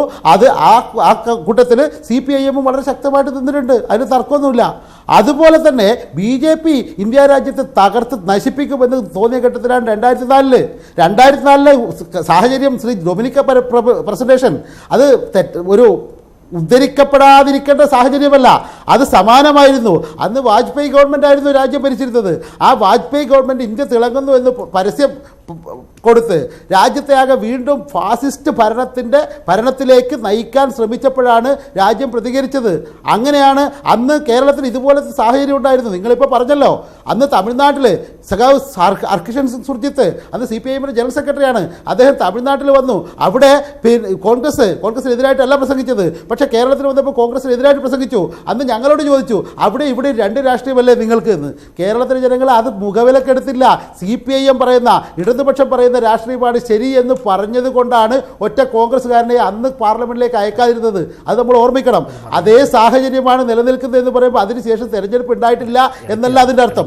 പിന്നെ മറ്റൊരു കാര്യം കൂടി അദ്ദേഹം പറഞ്ഞു, ഏത് ഈ സഖാവ് രാജീവിൻ്റെ എറണാകുളത്ത് സഖാവ് രാജീവിൻ്റെ ശരീരഭാഷയെക്കുറിച്ചാണ് ഇപ്പോൾ അദ്ദേഹം സംസാരിക്കുന്നത്. യഥാർത്ഥത്തിൽ സഖാവ് രാജീവ് മാത്രമല്ല, കേരളത്തിലെ 20 ഇടതുപക്ഷ ജനാധിപത്യ മുന്നണി സ്ഥാനാർത്ഥികൾ അവരാണിപ്പോഴുള്ള രംഗത്ത്. അവരാണ് ജനങ്ങളുടെ മനസ്സിൽ നിറഞ്ഞു നിൽക്കുന്നത്. അവരുടെ ശരീരഭാഷ ഈ നാട്ടിലെ ജനങ്ങൾ അവരെ അംഗീകരിക്കുന്നത് കണ്ട് അറിഞ്ഞുകൊണ്ടുള്ള ശരീരഭാഷയാണ്. തീർച്ചയായും രാജേഷ് വളരെ ചുരുക്കത്തിൽ മറുപടി പറഞ്ഞോളൂ. കാരണം ഡൊമിനിക് പ്രസന്റേഷനോട് വളരെ കൃത്യമായ ഒരു ചോദ്യം ചോദിച്ചിട്ട് എനിക്ക് ചർച്ച അവസാനിപ്പിക്കാൻ പറ്റൂ. അതുകൊണ്ട് രാജേഷിന് വളരെ ചുരുക്കം. ശ്രീ PM മനോജ് പറഞ്ഞതിന് ഞാൻ ചെറുതായിട്ടൊന്ന് ഇടപെടുന്നു. അതായത് അങ്ങ് പറഞ്ഞ 2004 എന്തുകൊണ്ടാണ് കോൺഗ്രസിന് പിന്തുണ കൊടുക്കേണ്ടത് എന്നുള്ള ഒരു കാര്യം അത് അങ്ങ് വിശദീകരിച്ചു.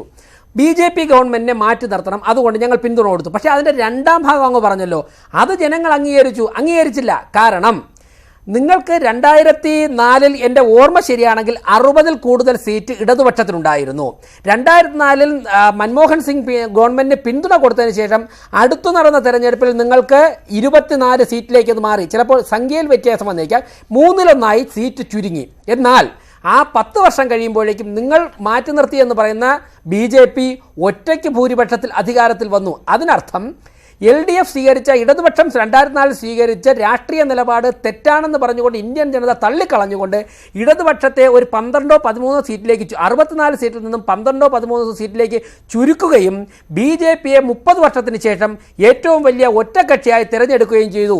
സോമനാഥ് ചാറ്റർജി എന്ന കറകളഞ്ഞ CPM പ്രവർത്തകൻ കോൺഗ്രസുമായി ചേർന്ന് പ്രവർത്തിക്കാൻ വേണ്ടി പോലും മാനസികമായി തയ്യാറായി.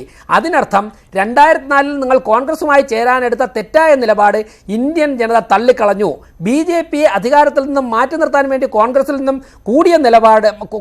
കൂടിയ നിലപാട് ഇന്ത്യൻ ജനത തള്ളിക്കളഞ്ഞിട്ട് BJPയെ ഒറ്റയ്ക്ക് ഭരണത്തിലേറ്റുന്ന ഒരു അവസ്ഥയിലേക്ക് എത്തി. അപ്പോൾ ഇടതുപക്ഷം സ്വാഭാവികമായും ശുഷ്കമായത് ഈ നിലപാട് മാറ്റം കൊണ്ടാണ്. ശരി. അങ്ങനെയല്ല അതിൻ്റെ അർത്ഥം. ആ ഒന്നാം UPA ഗവൺമെൻറ് ഇടതുപക്ഷത്തിൻ്റെ കൂടെ പങ്കാളിത്തമുള്ള ഗവൺമെൻറ് ആയിരുന്നു, അല്ലെങ്കിൽ പിന്തുണയുള്ള ഗവൺമെൻറ് ആയിരുന്നു. അത് ഒരുപാട് ജനകീയ നടപടികൾ നടപ്പാക്കി. അത് കഴിഞ്ഞ് രണ്ടാം UPA ഗവൺമെൻറ് വന്നപ്പോൾ കോൺഗ്രസ് ഒറ്റയ്ക്കായി. ആ കോൺഗ്രസ് അഴിമതിയുടെ കൂടാരമായി. അടുത്ത തെരഞ്ഞെടുപ്പ് 2014 തെരഞ്ഞെടുപ്പിൽ നരേന്ദ്രമോദി അഴിമതിക്കെതിരെ പറഞ്ഞപ്പോൾ അത് കോൺഗ്രസിനെതിരായ വികാരമായി മാറി. അതിൻ്റെ ആ കോൺഗ്രസ്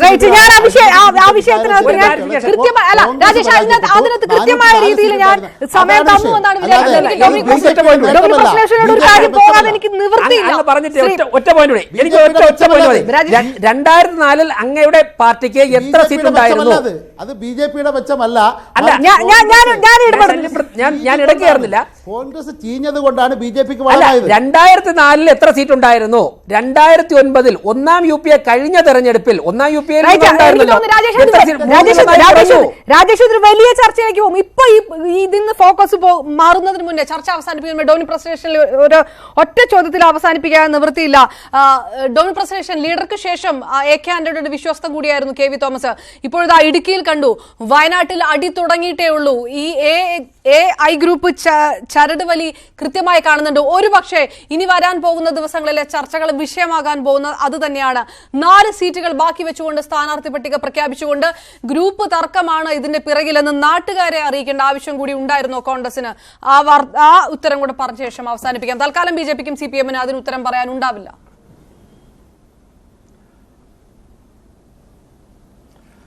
അതിൽ ഒരു സീറ്റ് ക്ലിയറൻസ് വന്നു കഴിഞ്ഞു.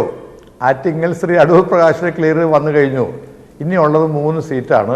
അത് നാളെ തീരുമാനമാകും. നിങ്ങളാരും വിഷമിക്കണ്ട. ഞങ്ങളുടെ കൂടെ ഒരു അടിയുമില്ല. ഞങ്ങൾക്ക് ചില ഇക്വേഷൻസ് നോക്കാറുണ്ട്. ഞങ്ങൾക്ക് ആ സീറ്റ് ജയിക്കണം. ഞങ്ങൾക്ക് വടകര നിലനിർത്തണം, അതുപോലെ വയനാട് നിലനിർത്തണം, അതുപോലെ തന്നെ ആലപ്പുഴ നിലനിർത്തണം. അതിനുള്ള പറ്റിയ കാൻഡിഡേറ്റ്സ് ഞങ്ങളുടെ ചില പെർമിറ്റേഷൻ കോമ്പിനേഷനൊക്കെ ഉണ്ട്. ഞങ്ങൾ അങ്ങനെ എടുക്കുന്നത്. ചില സമുദായ ഇക്വേഷനൊക്കെ വരും. ബാലൻസിങ് കൊണ്ട് ഞങ്ങളുടെ എല്ലാവരെയും ഉൾക്കൊള്ളണം. അപ്പോൾ അതുകൊണ്ട് എല്ലാവരെയും ഉൾക്കൊള്ളുന്ന ഒരു 3 പേരുടെ പേര് നാളെ വരും. അതോടുകൂടി നിങ്ങളുടെ ചർച്ച അപ്പോൾ അവസാനിക്കുമല്ലോ. അതുകൊണ്ട് എനിക്ക് ഒരു സംശയമില്ല. നാളെ ഞങ്ങളുടെ 3 പേരുടെ കൂടെ 3ഉം അനൗൺസ് ചെയ്ത ആറ്റിങ്ങൾ വരുന്ന കഴിയുമ്പോഴേക്കും ഞങ്ങളുടെ ലിസ്റ്റ് ക്ലിയർ ആവും. UDF-ന്റെ മറ്റ് 4 പേര് വന്നു കഴിഞ്ഞു. ഒരു സംശയം വേണ്ട. ഞങ്ങൾ ബുള്ളറ്റ് സ്പീഡിൽ അടിച്ചു കയറി, ബുള്ളറ്റ് ട്രെയിനില്ലേ അതുപോലെ അടിച്ചു കയറി കേരളത്തെ ഞങ്ങൾ തൂത്തുവാരും. UDF അതുവരെ ഈ കഥ മുഴുവൻ നാട്ടുകാർ പാടി നടക്കും. UPA 3 വരികയാണെങ്കിൽ KV തോമസ് കേന്ദ്രമന്ത്രിയാകുമെന്ന കാര്യത്തിൽ വലിയ സംശയമില്ല. A ഗ്രൂപ്പ് ഒരുപക്ഷെ അത് അത്ര കണ്ട് കൈയടിച്ച് പാസ്സാക്കാനുള്ള സാധ്യതയില്ല. ആ രീതിയിലുള്ള ആരോപണങ്ങൾ ഒരു വശത്ത് വരുന്നു. അങ്ങനെ ഒരു ഗ്രൂപ്പ് തർക്കവും ഇതിന്റെ പിറകിലില്ല എന്ന് ഡൊമിനിക് പ്രസിഡേഷൻ ആവർത്തിക്കുമ്പോഴും ഈ 3 സീറ്റ് ഇപ്പോൾ ഒരെണ്ണത്തിൽ തൽക്കാലമായിരിക്കുന്നു. 3 സീറ്റ് ഇപ്പോഴും തീരുമാനമായിട്ടില്ല. അല്ല, സീറ്റ് തീരുമാനമാവാത്തത് മാത്രമല്ല, പ്രമുഖന്മാരൊന്നും രംഗത്തില്ല. ഉമ്മൻചാണ്ടി ഇല്ല, KC വേണുഗോപാൽ ഇല്ല, അതുപോലെ മുല്ലപ്പള്ളി ഇല്ല. ഇവരൊക്കെ പറയുന്നത് ഇവർക്ക് വലിയ ചുമതലയുണ്ടെന്നാണ്. അപ്പോൾ രാഹുൽ ഗാന്ധി ചുമതല ഇല്ലാത്തതുകൊണ്ടാണ് അമേത്തി പോയി മത്സരിക്കുന്നത്. സോണിയാഗാന്ധി ചുമതല ഇല്ലാത്തതുകൊണ്ട്. അപ്പോൾ ഇവിടെ തോൽവി ഇവർ ആദ്യം തന്നെ ഉറപ്പാക്കിയിരിക്കുന്നു. അതുകൊണ്ട് പ്രധാനപ്പെട്ട പ്രമുഖ നേതാക്കളൊന്നും രംഗത്തില്ല. അവർ നിന്ന് തോക്കാൻ തയ്യാറല്ല. എന്നിട്ട് കുട്ടി കൊരങ്ങന്മാരെ കൊണ്ട് ചുറിയോട് വാരിക്കുക എന്ന അഭ്യാസത്തിലാണ് ഇവർ മുതിരുന്നത്. അതുകൊണ്ട് തന്നെ ശ്രീ ഡൊമിനിക് പ്രസന്റേഷൻ എത്ര ആത്മവിശ്വാസം പ്രകടിപ്പിച്ചാലും കോൺഗ്രസും UDF-ഉം ആദ്യഘട്ടത്തിൽ തന്നെ പരാജയം സംബന്ധിച്ചിരിക്കുന്നു. ഇവർ മാത്രമല്ല, ലീഗുകാർ SDP-യുടെ സഹായം തേടി അവിടെ പോയി രഹസ്യ ചർച്ച നടത്തി. അവർക്ക് മലപ്പുറത്ത് ലീഗിന് ഒറ്റയ്ക്ക് നിൽക്കാൻ പറ്റാത്ത അവസ്ഥ വരിക എന്ന് പറഞ്ഞാൽ UDF-ന്റെ ഗതികേട് എത്രമാത്രമാണ് എന്ന് നിങ്ങൾ ആലോചിച്ച് നോക്കുക. അതുകൊണ്ടാണ് ഞാൻ പറയുന്നത് 2004 ഇടതുപക്ഷം എങ്ങനെ ജയിച്ചോ അതിനേക്കാൾ വലിയ വിജയം ഇത്തവണ ഇടതുപക്ഷം നേടുമെന്ന്. യഥാർത്ഥ അംഗം തുടങ്ങണമെങ്കിൽ ആദ്യം പാളയത്തിലെ പട തീരണം. പാളയത്തിലെ പട തീർന്നിട്ടേ യഥാർത്ഥ തെരഞ്ഞെടുപ്പ് യുദ്ധം തുടങ്ങുകയുള്ളൂ. ഏതായാലും കോൺഗ്രസ് നേതാക്കളുടെ അതൃപ്തി BJP-ക്ക് ബലമാകുമെന്നൊരു ചോദ്യമായിരുന്നു പ്രേക്ഷകർക്ക് മുന്നിൽ വെച്ചത്. അതേ എന്ന് 34%, അല്ല എന്ന് 66% പ്രേക്ഷകരുമാണ് അഭിപ്രായപ്പെട്ടിരിക്കുന്നത്. Prime debate പൂർണ്ണമാകുകയാണ്. വളരെയധികം നന്ദി. VV രാജേഷ്, PM മനോജ്, അതോടൊപ്പം തന്നെ ശ്രീ ഡൊമിനിക് പ്രസന്റേഷൻ കൊച്ചിയിൽ നിന്നും ജേക്കബ് ജോർജും ചർച്ചയിൽ പങ്കെടുത്തതിന്. പ്രൈം ഡിബേറ്റ് പൂർണ്ണമാകുന്നു. നമസ്കാരം.